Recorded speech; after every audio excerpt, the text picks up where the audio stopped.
ফতোয়া দিবে তারা শবে বরাত হচ্ছে বেদাত, ফতোয়া দিবেন শবে বরাত বেদাত, এটা করা যাবে না, এরকম ফতোয়া আপনাদেরকে দেবে যে কোরআনেও নাই হাদিসেও নাই, এরকম ভাবে আপনাদেরকে বলবে কোরআনেও নাই হাদিসেও নাই।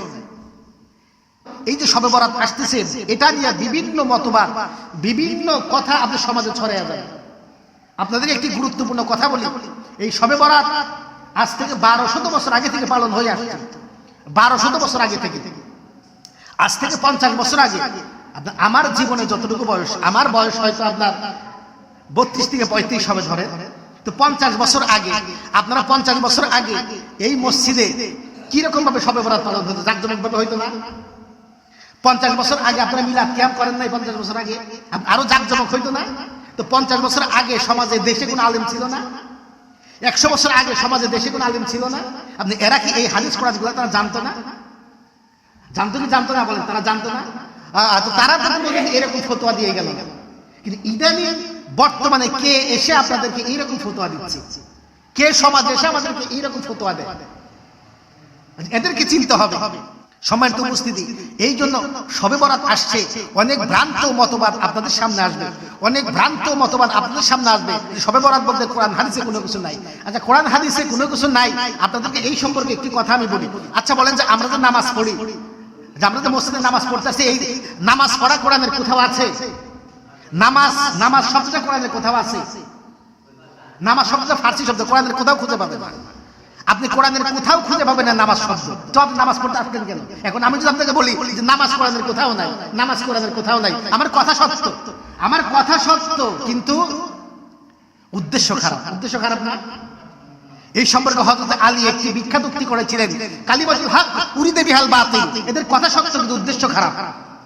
এদের কথা সত্য কিন্তু ভিতরের উদ্দেশ্য তাদের খারাপ। যে এরা এই কথা বলে মানুষকে ইসলাম থেকে খারিজ করে দিতে চায়।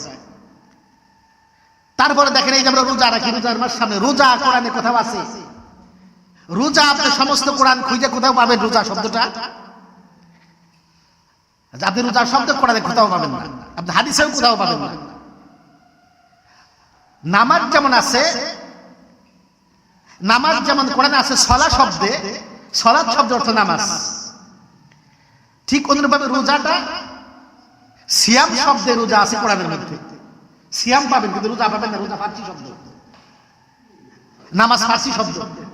নামাজ রোজা কোরআনে কোথাও খুঁজে পাবেন না। এখন আমি যদি বলি নামাজ রোজা কোরআনে নাই, হাদিসে নাই, নামাজ রোজা কোরআনে নাই, নামাজ রোজা কোরআনে নাই, আমার কথা তো সত্য, তাই না? নামাজ রোজা কিন্তু কোরআনে নাই। সালাত এবং সিয়াম আপনি পাবেন। মালাইকা, ফেরেশতা, ফেরেশতা কোরআনে কোথাও খুঁজে পাবেন না, কিন্তু ফেরেশতার উপর ঈমান আনা ফরজ নাকি বলেন? ফরজ না? ফেরেশতা আছে, আপনি ঈমান রাখতে হবে না? কিন্তু ফেরেশতা তো কোরআনে কোথাও খুঁজে পাবেন না। ফেরেশতা আপনি কোরআনের কোথাও খুঁজে পাবেন না। ফেরেশতা আছে মালাইকা শব্দ, মালাইকা শব্দের অর্থই হচ্ছে ফেরেশতা। ফেরেশতা এটাও আপনার ফার্সি শব্দ। তো এই জন্য যারা আপনাদেরকে বলবে যে কোরআন হাদিসে নাই, কোরআন হাদিসে নাই, কোরআন হাদিসে নাই, এটা বুঝবেন যে এদের ভ্রান্ত আকীদা, এরা ভ্রান্ত পথে আছে। শাবান মাস, শাবান মাস হচ্ছে রমজানের শুভ আগমনী মাস। শুভ আগমনী মাস হযরত আয়েশা সিদ্দিকা রাদিয়াল্লাহু আনহা বর্ণনা করেছেন, আমি আল্লাহর নবীকে যখন শাবান মাস আসতো, শাবান মাস যখন আসতো, আমি আল্লাহর নবীকে এত পরিমাণে রোজা রাখতে দেখতাম, এত পরিমাণে নফল রোজা রাখতে দেখতাম, আমার মনে হইতো আল্লাহর নবী আর হয়তো রোজা ছাড়বেন না, আল্লাহর নবী হয়তো আর রোজা ছাড়বেন না, এইরকম মনে হইতো। হযরত আয়েশা বর্ণনা করলেন, রমজান মাস যখন আসতো, শাবান মাস যখন আসতো, আল্লাহর নবীকে আমি দেখতাম এত পরিমাণে আমল করতেন, আমার মনে হয় অন্য কোনো মাসে আল্লাহর নবীকে আমি এত আমল করতে দেখি নাই। আবার আল্লাহর নবীকে মাঝে মাঝে দেখতাম এত রোজায় বিলম্ব করতেন, এত গ্যাপ দিতেন মাঝখানে, আমার মনে হইতো আল্লাহর নবী আর রোজা রাখবেন না। আল্লাহর নবী শাবান মাস আসলে তার কোমরের জামাকে তিনি, তার পরনের কাপড়কে তিনি শক্ত করে বেঁধে নিতেন, শক্ত করে বেঁধে নিতেন, যেন এই রমজান মাসে আমি ইচ্ছা মতো ইবাদত করতে পারি, এই রমজান মাসে যেন আমি মন খুলে ইবাদত করতে পারি। এই জন্য শাবান মাস হচ্ছে রমজান মাসের শুভাগমনী মাস। আমি এর আগের জুমায় আপনাদেরকে বলেছি যে শাবান মাস হচ্ছে নবীর মাস, রমজান মাস হচ্ছে আল্লাহর মাস। তো সেই মাসগুলো আমাদের সামনে আসছে, আমরা এখন থেকে আমাদের প্রিপারেশন নেওয়া উচিত না? আরেকটি বরকতপূর্ণ রজনী আমাদের সামনে, লাইলাতুল বারাত। সামনে আরেকটি বরকতপূর্ণ রজনী আমাদের সামনে, শবে বরাত। আমরা অনেকে জানি যে সামনে মাসের 3 তারিখে রোজ মঙ্গলবার দিবাগত রাত্রিতেই শবে বরাত। তো শবে বরাত নিয়েও আমাদের সমাজে অনেক কথা প্রচলিত আছে না? শবে বরাত নিয়েও আমাদের সমাজে অনেক প্রচলিত কথা আছে। কেউ কেউ বলবে, দেখবেন এই দিনে এই রাত্রিতে অনেক মসজিদে তালা দিয়ে রাখবে, মসজিদে বাহির থেকে আটকাই দিবে, তালা দিবে, নামাজ পড়তে দিবে না, ফতোয়া দিবে তারা শবে বরাত হচ্ছে বেদাত। ফতোয়া দিবেন শবে বরাত বেদাত, এটা করা যাবে না, এরকম ফতোয়া আপনাদেরকে দেবে। যে কোরআনেও নাই হাদিসেও নাই, এরকম ভাবে আপনাদেরকে বলবে কোরআনেও নাই হাদিসেও নাই। আচ্ছা, আপনাদেরকে আবার কথা রিপিট করি। আচ্ছা বলেন তো, ইসলামের দলিল কয়টি? আপনারা জানেন ইসলামের দলিল কয়টি? ইসলামের দলিল হচ্ছে 4টি। ইসলামের দলিল 4টি। 1 নম্বর হচ্ছে কোরআন, 2 নম্বরে হাদিস, 3 নম্বরে ইজমা, 4 নম্বরে কিয়াস। তো মনে রাখবেন যে কোরআনে যেটা নাই সেটা হাদিসে পাবেন, হাদিসে যেটা নাই সেটা ইজমার ভিতরে খুঁজবেন, ইজমায় যেটা নাই সেটা কিয়াসের মধ্যে খুঁজবেন। তো আপনি যদি 4টা দলিল যদি না মানেন, এই 4 দলিল যদি আপনি না মানেন, তাহলে মুসলমানই থাকবেন না।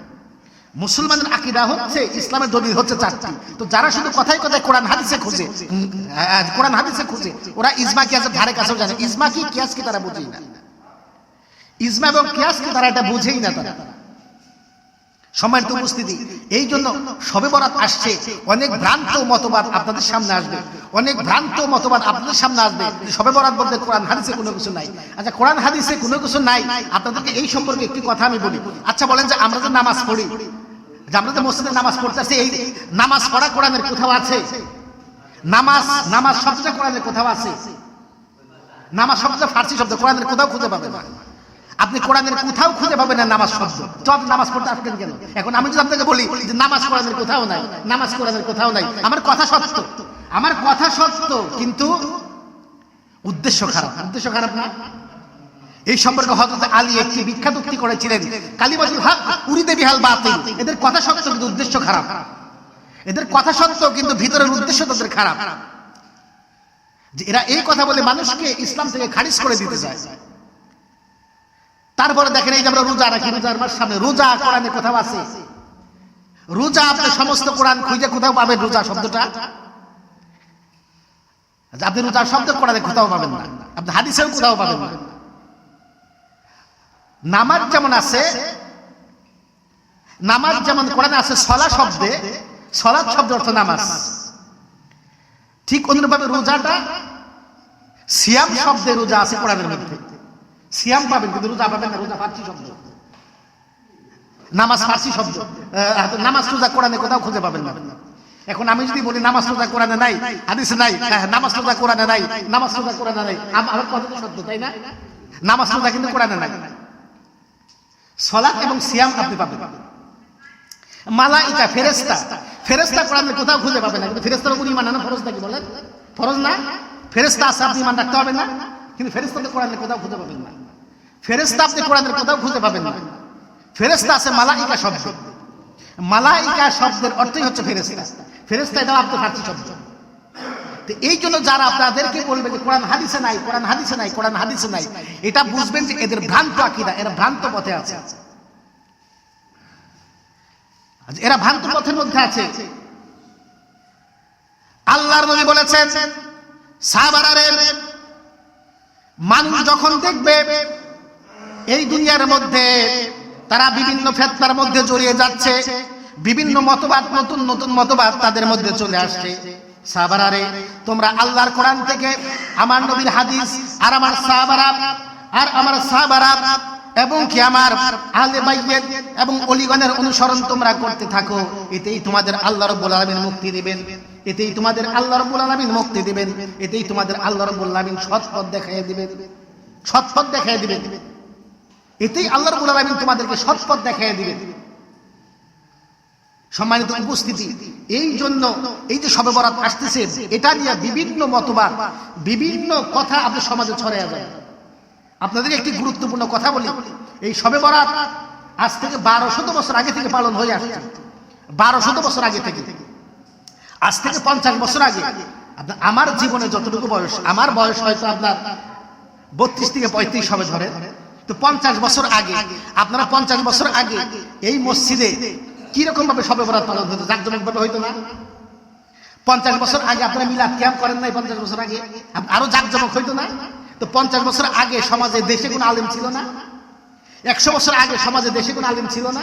আপনি এরা কি এই হাদিস কোরআন গুলো তারা জানতো না? জানতো কি জানতো না বলেন? তারা জানতো না? তো তারা এরকম ফতোয়া দিয়ে গেল। কিন্তু ইদানিং বর্তমানে কে এসে আপনাদেরকে এইরকম ফতোয়া দিচ্ছে? কে সমাজে এসে আমাদেরকে এইরকম ফতোয়া দেয়? এদেরকে চিনতে হবে। আর একটি তথ্য আপনাদেরকে আমি দিই, আর একটি তথ্য আপনাদেরকে দিই। এখন বর্তমানে রাস্তায় রাস্তায় আপনারা মুফতি পাবেন, রাস্তায় রাস্তায় মুফাসসিরে কোরআন পাবেন, রাস্তায় রাস্তায় মুহাদ্দিস পাবেন। আমার উস্তাদ, আমার শায়েখ মাওলানা নাজির আহমেদ চাঁদপুরি বলেছিলেন, মাওলানা নাজির আহমেদ চাঁদপুরি বলেছিলেন যে রাস্তায় বের হলে মাহফিলের পোস্টারে মুফতি, মুফাসসির, মুহাদ্দিসের অভাব নাই। এত মুফতি, মুফাসসির, মুহাদ্দিস দেখা যায়, কিন্তু মাদ্রাসায় কিতাব পড়ানোর মতো, কিতাব বোঝার মতো ছাত্রদেরকে কিতাব পড়াবে একটা মুফতি, মুফাসসির খুঁজে পাই না। অসংখ্য পোস্ট খালি মুহাদ্দিসের, অসংখ্য পোস্ট খালি মুফতিদের, অসংখ্য পোস্ট খালি মুফাসসিরদের, কিন্তু পোস্টারে দেখলে বলা যায়, পোস্টারে দেখলে মুফতি, মুফাসসিরের বাংলাদেশে বর্তমানে অভাব নেই। বর্তমানে কিছু অনলাইন মুফতি বের হয়েছে, বর্তমানে কিছু অনলাইন মুফতি বের হয়েছে। অনলাইনে মুফতি হওয়া যায়, আপনারা জানেন। ফোনের মধ্যে মুফতি হওয়া যায়, 1 বছরে মুফতি হওয়া যায়। মোবাইলে 1 বছরের মধ্যে মুফতি হওয়া যায়। এই সমস্ত মুফতিগুলো এসে তারা এই সমস্ত ভ্রান্ত ফতোয়া দেয়। আচ্ছা, আমি যে আমার নামের প্রথমে আমি যে মুফতি, আপনার আমি যে মুফতি বললাম, আমার সরকারিভাবে বাংলাদেশে একটা নিবন্ধন নাম্বার আছে না? বলেন তো দেখি। এখন মুফতি বের করা খুব সহজ। আরেকটু তথ্য আপনাদেরকে দিয়ে যাই, মুফতি বের করা খুবই সহজ। যেমন আমি মুফতি করেছি, সরকার আমাকে একটি নিবন্ধন নাম্বার দিয়েছে। আপনারা গুগলে যাবেন, আপনাদের যাদের অ্যান্ড্রয়েড সেট আছে তারা গুগলে যাবেন, যাওয়ার পরে ওইখানে লিখবেন বাংলাদেশে 4টি বোর্ড থেকে আপনার মুফতি ডিগ্রি দেওয়া হয়, মুফাসসির ডিগ্রি দেওয়া হয়, আপনার মুহাদ্দিস ডিগ্রি দেওয়া হয়। তার 1 নম্বরে হচ্ছে বাংলাদেশ ইসলামী আরবি বিশ্ববিদ্যালয় ঢাকা, 2 নম্বরে হচ্ছে বাংলাদেশ ইসলামী বিশ্ববিদ্যালয় কুষ্টিয়া, কুষ্টিয়া পাবলিক ইউনিভার্সিটি কুষ্টিয়াতে, আর 3 নম্বরে হচ্ছে বাংলাদেশ বেফাক বোর্ড কওমি মাদ্রাসা, ওই দুটো গেল আলিয়া মাদ্রাসা, আর এই দুটো বাংলাদেশ বেফাক বোর্ড। আর 3 নম্বরে হচ্ছে হায়াতুল উলুয়া বোর্ড, 4 নম্বরে। এই 4টি বোর্ড থেকে বাংলাদেশে মুফতি ডিগ্রি দেওয়া হয়, মুফাসসির ডিগ্রি দেওয়া হয়, মুহাদ্দিস ডিগ্রি দেওয়া হয়। তো আপনারা বের করা খুবই সহজ, সেটা আমি বলে দেই। আপনারা গুগলে যাবেন, যাওয়ার পরে আপনি ওই উস্তাদকে জিজ্ঞাসা করবেন, মুফতিকে জিজ্ঞাসা করবেন আপনি কোন বোর্ড থেকে পাস করছেন, মুফতি পাস করতে কোথা থেকে। যদি বলেন যে ইসলামী আরবি বিশ্ববিদ্যালয়, তো আপনি গুগলে যাওয়ার পর লিখবেন ইসলামী আরবি বিশ্ববিদ্যালয়। লেখার পরে দেখবেন যে মানে ওইখানে লিখবে, মানে ওইটার মধ্যে চাপ দিলে পরে আপনার আসবে একটা অপশন আসবে, আপনি কত সালে পাস করছেন, কোন সাবজেক্ট চান, আপনি কোনটা চান, লেখা আছে ফিকা, হাদিস, তাফসীর, ফিকা, হাদিস, তাফসীর, তারপরে আদাব। এখন যেটাই সে পাস করছে ওটা চাপ দিবে, তারপর চাপ দেওয়ার পর আপনার অপশন আসবে, অপশন আসলে পরে সেশন যাবে, কত সালে পাস করছেন সেশন দিবেন, তারপরে আপনার যে নিবন্ধন নাম্বারটা দিবেন, দেওয়ার সঙ্গে সঙ্গে আমার ডিটেলস, আমি পাস করছি কিনা, আমার নাম, আমার মায়ের নাম, আমার বাবার নাম, আমার ঠিকানা, আমার ছবি সহকারে চলে আসবে, ছবি সহকারে চলে আসবে। ঠিক এরকম ভাবে ঠিক হায়াতুল উলুয়া বলেও তাই, ঠিক বেফাক বলেও তাই। তো আজকে আমরা এইরকম জাস্টিফাই করি না বিধায় আজকে আমরা বিভিন্ন মতাদর্শে পড়ে যাই। মুফতি নাম শুনলেই পাগল হয়ে যায়, আসলে সে মুফতি কিনা এটা আমরা যাচাই করি না, আসলে সে মুফতি কিনা যাচাই করি না। এইরকম অনেক মুফতি আমার কাছে আছে, এরকম অনেক মুফতি আমার জানা মতে আছে, যারা অনলাইন থেকে পাস করা মুফতি। ফতোয়ার ধারে কাছেও তারা যাইতে পারে না, ফতোয়ার ধারে কাছেও যাইতে পারে না। এই যে আমার কাছে একটি ফতোয়া দেখেন, আহসানুল ফতোয়া, এই যে আমার কাছে একটি ফতোয়া আহসানুল ফতোয়া, এটি হচ্ছে এটা মূল খণ্ড দেখেন আপনারা, এটার ভিতরে কোনো বাংলা কোনো ভাষণ নাই, সব উর্দুতে, আরবিতে। এখন এমন মুফতি আমার কাছে আমার জানা মতে আছে, এই কিতাবটা তিনি রিডিংও পড়তে পারবেন না, অনুবাদ তো দূরের কথা, এবারও তো করার ক্ষমতা তার নাই। মানে এমন মুফতি আমি জানা মতে আমার কাছে আছে, এই কিতাবটা মানে অনুবাদ করবে, বুঝাবে তো দূরের কথা, এবারত করবে, কিতাবের নামটা পর্যন্ত বলতে পারবে না, এরকম মুফতি আবার কথা। তো এইরকম মুফতিরা যদি ফতোয়া দেয়, এইরকম মুফতিরাই সমাজে সব তাকে ফতোয়া দিবে, কোরআন হাদিস এটা নাই, হাদিস এটা নাই, কোরআন এটা নাই, কোথাও নাই, এটা কোরআন হাদিস নাই। আসলে সে পড়েই নেই, আসলে তার চোখ নাই, দেখার মতো ক্ষমতা তার নাই। দেখার মতো ক্ষমতা থাকলে এইরকম ভ্রান্ত ফতোয়া দিত না। এই জন্য সম্মানিত উপস্থিতি, বর্তমান জামানা এমন ফিতনার জামানা, বর্তমান জামানায় এমন সমস্যার মধ্যে আপনারা পড়ে যাবে। এই জন্য মানে যখন তখন কোনো ব্যক্তি ফতোয়া দিলে আপনারা নেবেন না, যখন তখন কোনো ব্যক্তি ফতোয়া দিতে গেলে, মাসালা বলতে গেলে আপনারা নেবেন না। এদেরকে আপনারা জাস্টিফাই করবেন, আপনারা এদেরকে যাচাই করবেন যে সত্যিকারে তারা আলেম কিনা, সত্যিকারে আলেম কিনা। বর্তমানে Islamic research centre, Islamic research centre নামে সালাফিদের অনেক প্রতিষ্ঠান বাংলাদেশে আছে। বর্তমানে ইসলামিক রিসার্চ সেন্টার নামে ওয়াহাবিদের মানে অনেক প্রতিষ্ঠান আছে বাংলাদেশে। বর্তমানে ইসলামিক রিসার্চ সেন্টার নামে আহলে হাদিসদের, লামাযাবিদের অনেক প্রতিষ্ঠান আছে। সেইখানে আপনি জেনারেলে পাস করবেন, ইন্টারমিডিয়েট পাস করবেন, ডিগ্রি পাস করছেন, মাস্টার্স পাস করার পর ওইখানে 2 বছরের আলেম কোর্স করতে পারবেন। 2 বছরে মওলানা, 2 বছরে মওলানা, 1 বছরে মুফতি। আপনি 3 বছর আপনি মুফতি হয়ে বের হয়ে আসবেন। চিন্তা করেন, ক্লাস 1 থেকে মাস্টার্স পর্যন্ত আমরা পড়েছি, ক্লাস 1 থেকে মাস্টার্স পর্যন্ত 17টা ক্লাস। এটা স্যার 17টা ক্লাস, ক্লাস 1 থেকে মাস্টার্স পর্যন্ত 17টা ক্লাস। আপনার 1 থেকে 10 পর্যন্ত 10 ক্লাস, তারপর ইন্টারমিডিয়েট 2 বছর, তারপর অনার্স 4 বছর, আর এরপর মাস্টার্স 1 বছর, 17 বছর। 17 বছর পাস করতে জীবনের 26, 27, 28 বছর গুজার হয়ে যায়। তারপর 6 বছর আগে তো স্কুলে যেতে পারেন না, 6 বছর ক্লাস করে, তারপরে মাঝখানে সেশন জট আছে, মাঝখানে সেশন জট আছে। 4 বছরের কোর্স পাস করতে 4, 5, 6 বছর লেগে যায়। 2 বছরের কোর্স শেষ করতে আপনার 3 বছর লেগে যায়। তো 17 বছর পড়াশোনা করে আপনি মুফতি হয়েছেন। 17 বছর পড়াশোনা করে আপনি মুফতি হইলেন, জীবনে 26 বছর, 27 বছর আপনি এর মধ্যে শেষ করে দিচ্ছেন। আর একজন ব্যক্তি 1 বছরে অনলাইন মুফতি হয়ে চলে এসে ফতোয়া দেয়, কোরআনে নাই, হাদিসে নাই, কোথাও পাইলাম না। কোথায় আছে এটা? জাহেলকে চিন্তা করে দেখেন, এরাই হচ্ছে প্রকৃত জাহেল, এরাই হচ্ছে সমাজে সবচাইতে বড় ফিতনাবাজ। এই জন্য সম্মানিত উপস্থিতি, সামনে শবে বরাত, শবে বরাত সম্পর্কে হযরত আয়েশা সিদ্দিকা রাদিয়াল্লাহু আনহা বর্ণনা করেছেন। হযরত আয়েশা সিদ্দিকা রাদিয়াল্লাহু আনহা বর্ণনা করেছেন, আমি পুরো একদিন রাত্রিতে আল্লাহর নবীকে দেখলাম যে সে আমার ঘরে আসলো, আমার ঘরে আসলো, আমি দেখলাম আল্লাহর নবীকে। কিছুক্ষণ তিনি বিশ্রাম করলেন, তারপরে তিনি আবার উঠে চলে গেলেন, তারপরে আবার তিনি উঠে চলে গেলেন। হযরত আয়েশা বললেন, আমি আল্লাহর নবীকে বিছানায় না পেয়ে মনে মনে কল্পনা করলাম আল্লাহর নবী হয়তো আজকে অন্য বিবিদের ঘরে গিয়েছে। আমি ঘর থেকে বের হয়ে গেলাম, আল্লাহর নবীর কাছে যখন আমি যেতে লাগলাম, দেখলাম আল্লাহর নবী সেখানে নাই। আমি আল্লাহর নবীর পিছনে পিছনে আমি অনুসরণ করে যাইতে লাগলাম, গিয়ে দেখি জান্নাতুল বাকিতে আল্লাহর নবী তার প্রথম স্ত্রী হযরতে খাদিজার কবর জিয়ারত করে, কবরের সামনে দাঁড়িয়ে আল্লাহর নবী 2 হাত পেতে আল্লাহর কাছে দোয়া করে, আল্লাহর কাছে দোয়া করলেন, আল্লাহর কাছে দোয়া করছেন। আমি আল্লাহর নবীর পিছনে দাঁড়িয়ে রইলাম। এইখান থেকে আরেকটি হাদিস স্পষ্ট করে নেন, অনেকে আপনাকে বলবে হাত তুলে মুনাজাত করার কোনো দরকার নাই, হাত তুলে মুনাজাত করার কোনো দরকার নেই, এরকম ফতোয়া অনেকে দেয় না, যে অনেকে এরকম বলবে হাত তুলে মুনাজাত করার দরকার নাই, মনে মনে মুনাজাত চলে। আমি একটা বাস্তব কাহিনী বলি। আমি একদিন আপনার লামাযহাবী, আপনার সালাফিদের সমাজে 2 মাস ইমামতি করেছিলাম। আমার উস্তাদে বলেছিল, তোমাকে একটা মসজিদ দিব, এমন একটা জায়গায় দিব সেখানে কোনো কথা বলা যাবে না, তারা যেভাবে বলবে সেইভাবে চলবে, তুমি শুধু আকীদাটা, ওদের আকীদাটা জাস্টিফাই করবে, ওদের আকীদা কি। আমার উস্তাদে বলেছিল, দেখো বইয়ের এলেম যতটা মানুষকে সংশোধন করে, তার থেকে তার প্র্যাকটিক্যাল এলেম আরো বেশি সংশোধন করে। বাস্তব এলেমটা সবচেয়ে বড় একটা জিনিস। তো আমি ছিলাম ওইখানে 2 মাস তাদের মধ্যে ইমামতি করলাম। বুকের মধ্যে হাত দিলে নামাজ পড়ে, জোরে আমি বলে অনেক কিছু। যাই হোক, আপনি একবারই তো দাওয়াত খেতে গেছি, দাওয়াত খেতে যাওয়ার পরে বলতে হুজুর দোয়া করে, দোয়া করতে হাত তুলবো 2 সাইড থেকে 2 হাত তুলে হুজুর হাত তোলা যাবে না, কেন হাত তোলা যাবে না, কেন হাত তুলে দোয়া করা যাবে না, হাত তুলে দোয়া করে কোরআন হাদিসে নেই। তো কেমনি দোয়া করবো? দোয়া আপনি এমনিই করেন। তো আমি বলি এমনি আবার কেমনি দোয়া করেন, এমনি আবার দোয়া কেমনি করে? কয় না, আপনি হাত তুলে যেটা বলবেন আপনারা এমনি বলেন। হাত তুলে সেটা বলবেন, আপনি এমনি বলেন। তো আচ্ছা বলেন, একটা মুসিবতে বললাম না, হাত তুলে প্রাণ খুলে আল্লাহর কাছে চাইবো, সেটা না করে বলতেছে হাত আপনি নামাইয়া তারপর আপনি চান, তারপর আপনি যা বলার বলেন। আমি তার একটা কথা বললাম, ভাই আপনি এমন একটি কথা আপনাকে বললেন, এমন একটি কথা আমাকে বললেন, হাত তুলে আল্লাহর কাছে চাইলে, মন খুলে চাইলে যে চোখের পানিটা আসে, আপনি এমনি চাইলে কি ওই চোখের পানিটা আপনার আসবে? ওই চোখের পানিটা আপনার আসবে? একজন ব্যক্তি হাকিম, আল্লাহ রাব্বুল আলামিন হচ্ছে হাকিম, বিধানদাতা, আল্লাহ রাব্বুল আলামিন হচ্ছে বিচারক, আল্লাহ রাব্বুল আলামিন হচ্ছে ফয়সালাকারী।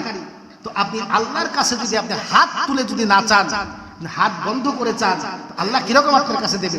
আপনি আল্লাহর কাছে ফকির, আল্লাহ আপনার কাছে বাদশাহ, আল্লাহ আপনার কাছে বাদশাহ, আপনি হচ্ছে ফকির। তো ফকির বাদশার কাছে কিভাবে চাবে? দুনিয়াতে কোন ফকির মানুষের কাছে হাত পেতে চায় না হাত ছাড়া চায়? বলেন তো দেখি। হাত পেতে চায় না? হাত পেতে চায়। আজ হাত পেতে যদি কোনো ব্যক্তি না চায়, ওই ব্যক্তিকে কেউ কোনো কিছু দিবে? যার যত হাত পাতা যত করুণ অবস্থায় হবে, একজন ব্যক্তি হাত পেতেছে কাঁদো কাঁদো মন, ভাই আমার 2 টাকা দে, ভাই আমার 5 টাকা দে, ওই ব্যক্তিকে দিবে। আর আপনি যদি হাতটা পিছনে রেখে বলেন, ভাই আমার 2 টাকা দেন, 5 টাকা দেন, গরিব মানুষ।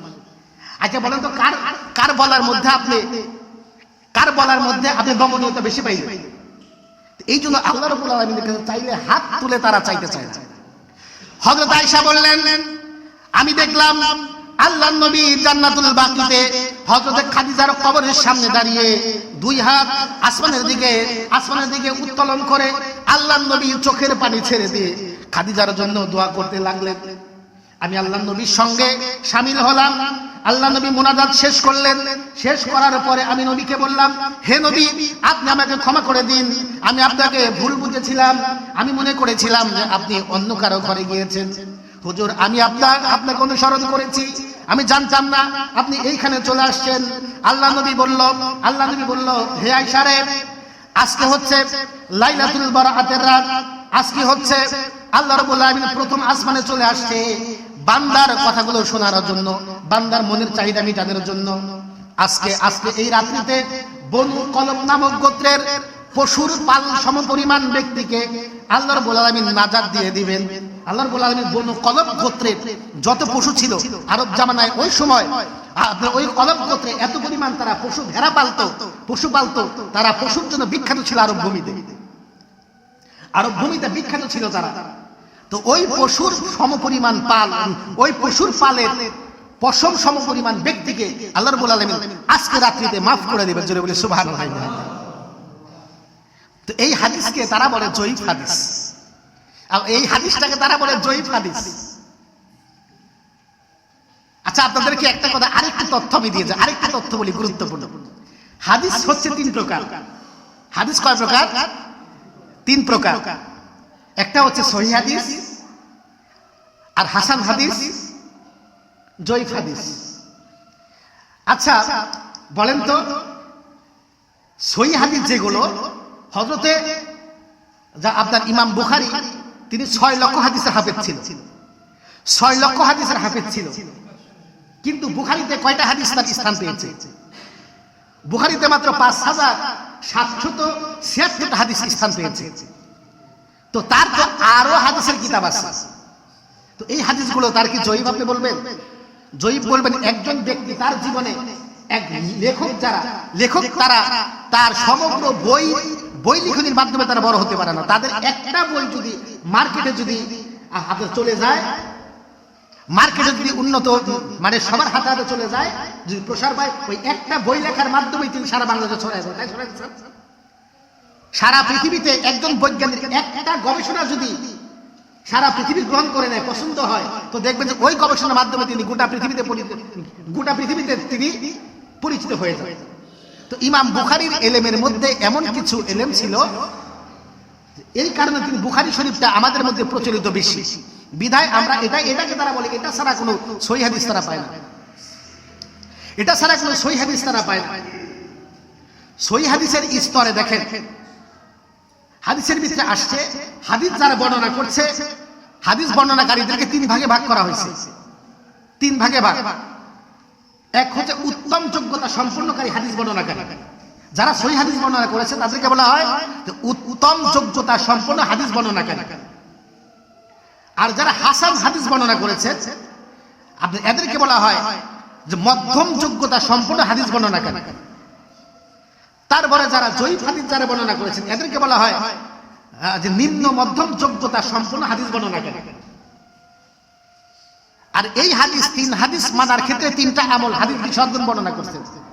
তিনটা হাদিস বর্ণনা করেছেন, তিনটা বর্ণনা করেছেন। তার একটা তিনি বর্ণনা করেছেন যে হাদিস যেটা সহিহ হাদিস আপনি ওইটা হচ্ছে আকীদা বিষয়ক। সহিহ হাদিসগুলো হচ্ছে আকীদা বিষয়ক, আপনার আকীদা সংশোধন করার জন্য। আর হাসান হাদিস যেগুলো আপনার ওইগুলো হচ্ছে আমলযোগ্য হাদিস, আপনি আমল করবেন হাদিসের উপর। আর জয়ীফ হাদিস যেগুলো আপনার সেইগুলো হচ্ছে আপনার ফজিলত বর্ণনার ক্ষেত্রে, ফজিলত বর্ণনার ক্ষেত্রে হচ্ছে জয়ীফ হাদিস। তো আচ্ছা, এই যে আপনি জয়ীফ হাদিসকে আপনি বলেন দুর্বল হাদিস, জয়ীফ হাদিসকে বলেন দুর্বল হাদিস, দুর্বল হাদিস বলার মানেটা কি?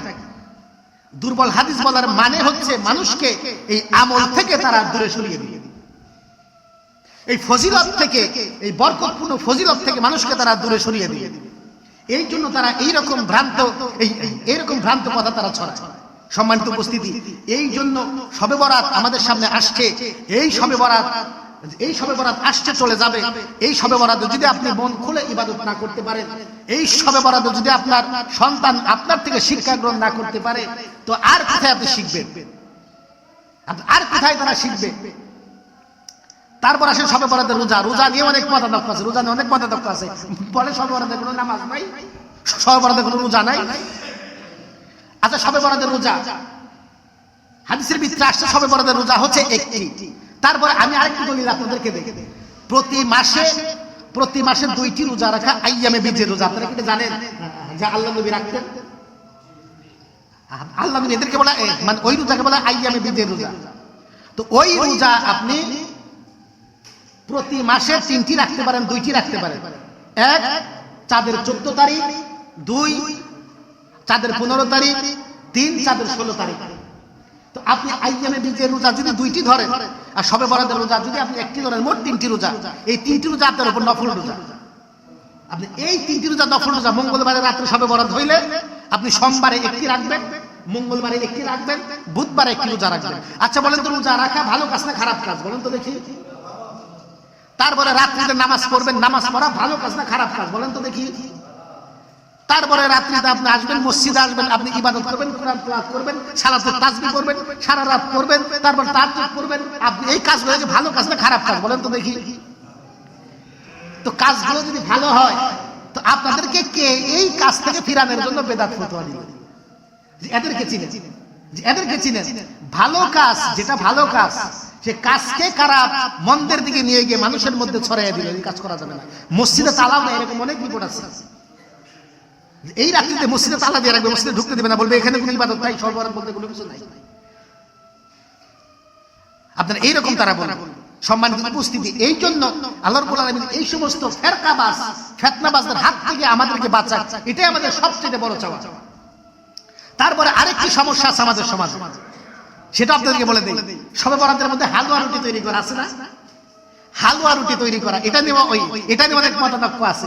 আগের জামানায় আমি দেখতাম, আমার মনে হয়তো ছোটবেলায় মসজিদের বারান্দায়, আমাদের বাড়ির সামনে মসজিদ, তো পাকা রাস্তার সাথে মসজিদ, তো বারান্দায় হালুয়া রুটিতে করে পিল হয়ে যায়। তারপরে যে যতটি করে আনতো ভাই অতটি করে ঘুরাই নিয়ে যেত, প্রত্যেকে হালুয়া রুটি নিয়ে আসতো। আমরা যারা ছোট ছোট বাচ্চা ছিলাম তারা বারান্দায় সরগোল সৃষ্টি করতাম হালুয়া রুটির জন্য। আচ্ছা বলে হালুয়া রুটি, তারা হালুয়া রুটিকে বলে না জায়েজ, জায়েজ নাই, বেদাত, জায়েজ নাই, বেদাত ফতোয়া দেয়। হালুয়া রুটির ব্যাখ্যাটা আপনাদেরকে দেই। আচ্ছা, এইখানে যদি কোনো ব্যক্তি হালুয়া রুটি মনে করে যে শবে বরাতের ইবাদতের অংশ, ইবাদতের অংশ মনে করলে সেটা হারাম হবে। ইবাদতের অংশ যদি কোনো কিছু মনে করে সেটা হারাম হবে। তার ব্যাখ্যা তাদেরকে দেই। আমরা রোজার ঈদ, কুরবানি ঈদ আসে না? রোজার ঈদ, কুরবানি ঈদের মধ্যে আমার মনে হয় না পৃথিবীর কোনো দেশে যে ঈদের দিন ভালো মন্দ তৈরি হয় না, কোনো বাড়িতে ভালো মন্দ তৈরি হয় না, এরকম কোনো বাড়ি পাওয়া যাবে না। যাবে যে বলেন ঈদের দিন ভালো মন্দ তৈরি হয় না, এমন কোনো বাড়ি খুঁজে পাবেন আপনি? অন্ততে একটু একটা ব্রয়লার মুরগি হলেও এনে একটু খিচুড়ি অন্তত রান্না করবে, খিচুড়ি অন্তত রান্না করবে ঈদের দিন উপলক্ষে। এখন আমি যদি আপনাকে বলি যে ঈদের দিনে কুরমা পোলাও খাওয়া জায়েজ নাই, হারাম, মানে এর জন্য যদি আপনি ঈদের নামাজকে না জায়েজ ফতোয়া দিই, এটা কি জায়েজ হবে বলেন?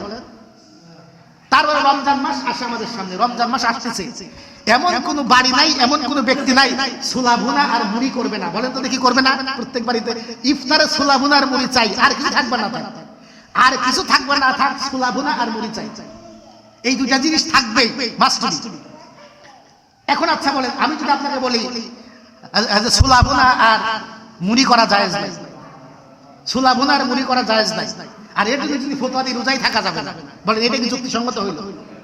শবে বরাত হচ্ছে আমাদের একটি সংস্কৃতি, মুসলমানদের একটি সংস্কৃতি। হালুয়া রুটি হচ্ছে মুসলমানদের সংস্কৃতি, এটা ইবাদতের কোনো অংশ না। হালুয়া রুটিটা আমাদের ইবাদতের কোনো অংশ না।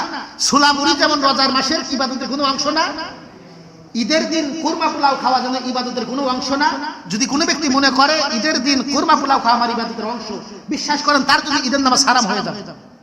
যদি কোনো ব্যক্তি ঈদের দিনকে বলে যে কুরমা পোলাও ভালো মন্দ খাওয়া ঈদের একটা অংশ, তার ঈদের দিন তার জন্য হারাম হয়ে যাবে।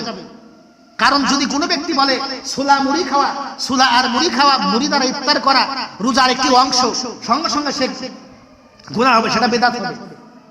ঠিক অনুরূপ ভাবে যদি কোনো ব্যক্তি মনে করে যে শবে বরাতে হালুয়া রুটি খেতেই হবে, এটা আমার শবে বরাতের অংশ, তখন তার গুনাহ হবে। কিন্তু সংস্কৃতি মনে করে যদি খায়, যদি মনে করে যেমন রোজার মাসে সে ছোলা মুড়ি খাইলো, ছোলা মুড়ি খাইলো, ঈদের দিন তিনি ভালো মন্দ তৈরি করলো, ওইটা ইবাদতের অংশ মনে করে না, একটা উৎসব মনে করে। শবে বরাতের দিন আপনি উৎসব মনে হালুয়া রুটি করলেন, আপনি হালুয়া রুটি না করেন বিরিয়ানি করলেন, আপনি বিরিয়ানি না করেন কুরমা পোলাও করলেন, সমস্যা কি? করেন, খান, 10 জন ব্যক্তিকে খাওয়ান সেদিন, আপনি 10 জন ব্যক্তির খাওয়ান আপনি সেদিন। দেখেন এর মাধ্যমে কত মানুষের রিজিককে তারা নষ্ট করে দিয়েছে, কত মানুষের রিজিককে তারা নষ্ট করে দিয়েছে। আমাদের মা বোনেরা এই দিনে হালুয়া রুটি তারা তৈরি করতো, গরিব মিসকিন মানুষগুলো বাড়িতে বাড়িতে লাইন দিতে রুটি তোলার জন্য গেত না বলেন? আচ্ছা দান করলো, দান করার বিনিময়ে তিনি সোয়াব পাইলো না? সোয়াব পাইলো কিনা বলেন? তো এই সোয়াব থেকে কে বঞ্চিত করলো আমাদেরকে? এই সোয়াব থেকে আমাদেরকে কে বঞ্চিত করলো? এই জন্য হালুয়া রুটি, আপনার হালুয়া রুটি যারা তৈরি করে এটা শবে বরাতের কোনো অংশ না। যদি কোনো ব্যক্তি অংশ মনে করে তার জন্য হারাম হবে, যে এটা করতেই হবে, এরকম যদি কোনো ব্যক্তি করে তো এটা তার জন্য হারাম হবে। যেমন আমার বাড়িতে আমার মা গত বছর করে নাই, আমার মা গত বছর করে নাই, তার আগের বছর করছে। এই বছর যে অসুস্থ, তারপরেও আজকে আমার আলিয়া ফোন দিয়েছে, আমারে বলতেছে যে আম্মা তো বলতেছে যে তানিয়া, আমার বোনের নাম তানিয়া, যে আমার হাজবেন্ডের খবর দাও, আসুক শবে বরাত, হালুয়া রুটি করবো, পিঠা করবো, খাওয়াবো। দেখে এইরকম, এটা তো ইবাদত মনে করে না, এটা তারা ইবাদত মনে করে না, এটা আমরা মনে করি, এটা আমরা মনে করি আমাদের সংস্কৃতি। ছোলা মুড়ি যেমন সংস্কৃতি, ঈদের দিন কুরমা পোলাও বিরিয়ানি খাওয়া যেমন সংস্কৃতি, ঠিক শবে বরাতে হালুয়া রুটি খাওয়াটা আপনার সংস্কৃতি, এটা ইবাদত না। এইরকম যদি এইরকম চিন্তা ভাবনা নিয়ে যদি খান, আপনার যে বেদাত হবে না, জায়েজ হবে না, যে বেদাত হবে না, কোনো গুনাহ হবে না। যদি আপনি মনে করেন যে এটা করতেই হবে, ইবাদতের অংশ, এটাই শবে বরাত, তখন আপনাদের গুনাহ হবে। অনেক জায়গায় নিয়ম আছে, আমি দেখেছি অনেক জায়গায় নিয়ম আছে, তারা রুটি বানায়, ওই রুটি চালের মধ্যে রেখে দেয় অথবা উপর দিকে ঢিল দেয়, যতক্ষণ না পাখি খায়, যতক্ষণ না কাক খায়, ততক্ষণ তারা খায়। এইরকম রসম থাকবে সেটা হারাম হবে, জায়েজ হবে না। এইরকম রসম যদি কোথাও থাকে তাহলে সেটা জায়েজ হবে, কিন্তু এইরকম রসম তো আমাদের এলাকায় নাই। এই জন্য আল্লাহ রাব্বুল আলামিনের কাছে আমাদের সকলকে দোয়া করতে হবে, আল্লাহ রাব্বুল আলামিন যেন প্রত্যেকটা ফিতনাবাজ থেকে, ফিতনাবাজদের হাত থেকে আমাদেরকে বাঁচায়। এই রকম গায়রে মুফতি, এরকম গায়রে মুহাদ্দিস, এরকম গায়রে মুফাসসির থেকে আল্লাহ রাব্বুল আলামিন যেন আমাদেরকে বাঁচায়, ইবাদতের দিকে যেন আমাদের মনটা যেন ঘিরে দেয়। এই যে শবে বরাত আসছে, আমরা সকলে চেষ্টা করব এশার নামাজ পড়ে মসজিদে আসবো, যে আমরা মাগরিব জামাতে পড়বো, আমরা এশা জামাতে পড়বো, তারপরে মসজিদে আমরা মন খুলে ইবাদত করব, রাতভর কোরআন খতম করব, জিকির করব, তাসবিহ তাহলিল পাঠ করব, তাহাজ্জুদ পড়ব, যে ইবাদত পারি আমরা এইভাবে আমরা ইবাদত করে আমরা রাত্রি যাপন করব। আহবারে মাক্কা নামক একটি কিতাব আছে বিখ্যাত, এই কিতাবটি লিখেছেন আল আজহার বিশ্ববিদ্যালয়ের একজন ডক্টর, সেই কিতাবটি লিখেছেন। ওই কিতাবে বর্ণনা করেছেন আজ থেকে 1200 বছর আগে তাবিঈগণ যারা ছিল, 1200 বছর আগে তাবিঈগণ যারা ছিল, তারা এই শবে বরাত আসলে তারা সকলেই ঘর ছেড়ে তারা মসজিদে চলে আসতেন, সারা রাত তারা আল্লাহর ইবাদত করতেন, সারা রাত তারা আল্লাহর ইবাদত করতেন, ফজরের নামাজের পরে তারা বাসায় চলে যেতেন, যার যার ঘরে চলে যেতেন। তো এই যে এইরকম আমলগুলো থেকে আমাদেরকে যারা নিত্য নতুন ভাবে ফতোয়া দিয়ে নতুন নতুন উদ্ভাবন নিয়ে আসবে, আর আপনাদেরকে বলবে যে এটা কোরআন হাদিসে নাই, এটা কোরআন হাদিসে নাই, এটা হাদিসে নাই, এটা কোরআনে নাই, এরকম আপনাদেরকে বলবে, নাই নাই নাই শব্দটাই তাদের মূল শব্দটাই নাই। এদের শব্দে কখনো দেখবেন না যে কোনো কিছু যুক্ত হয়েছে, এদের শব্দে কখনো, এদের কথায় কোনো কিছু দেখবেন না যুক্ত হয়েছে। এই জন্য এদের কথাই শুধু আপনি পাবেন নাই নাই, বেদাত, এটা করা যাবে না, মানে আমল থেকে যত দূরে সরিয়ে দেওয়া যায়। সম্মানিত উপস্থিতি, এই জন্য আমাদের ঈমান, আমাদের আকীদা, আমাদের আমলকে দুরুস্ত করুক। আমি আপনাদেরকে প্রায় জুমাই বলে থাকি, আল্লাহ নবী বলেছেন আখলিস দীনাকা ইয়াকফিকাল আমালুল কলিল, তোমার ঈমান, তোমার আকীদা, তোমার আমলকে খাঁটি করো, অল্প আমল তোমার নাজাতের জন্য যথেষ্ট হইবে। জোরে বলি সুবহানাল্লাহ। এত আমল আপনার করার প্রয়োজন নাই যদি আপনার ঈমান আকীদা ঠিক থাকে। আপনার ঈমান আকীদা যদি ঠিক থাকে, আপনার এত আমল করার প্রয়োজন নাই। এই জন্য আমাদের ঈমান আকীদাকে আগে ঠিক করতে হবে। আমাদের ঈমান আকীদা আগে ঠিক করে তারপরে আমাদের আমলকে গঠন করতে হবে। আবার আমি আপনাদেরকে স্মরণ করিয়ে দেই, আল্লাহ নবী তার মাক্কি জীবনে, আল্লাহ নবী তার জীবনে 13 বছর তার উম্মতকে শুধু ঈমানের তালিম দিয়েছেন, শুধু ঈমানের তালিম দিয়েছেন, ঈমানের তালিম দিয়েছেন। সাহাবারা বলেছেন আমরা আল্লাহ নবীর কাছ থেকে আগে ঈমান শিখেছি, আমরা আল্লাহ নবীর কাছ থেকে আগে ঈমান শিখেছি, তারপরে কোরআন শিখার মাধ্যমে আমাদের ঈমানকে আমরা পরিপূর্ণ করেছি। জোরে বলি সুবহানাল্লাহ।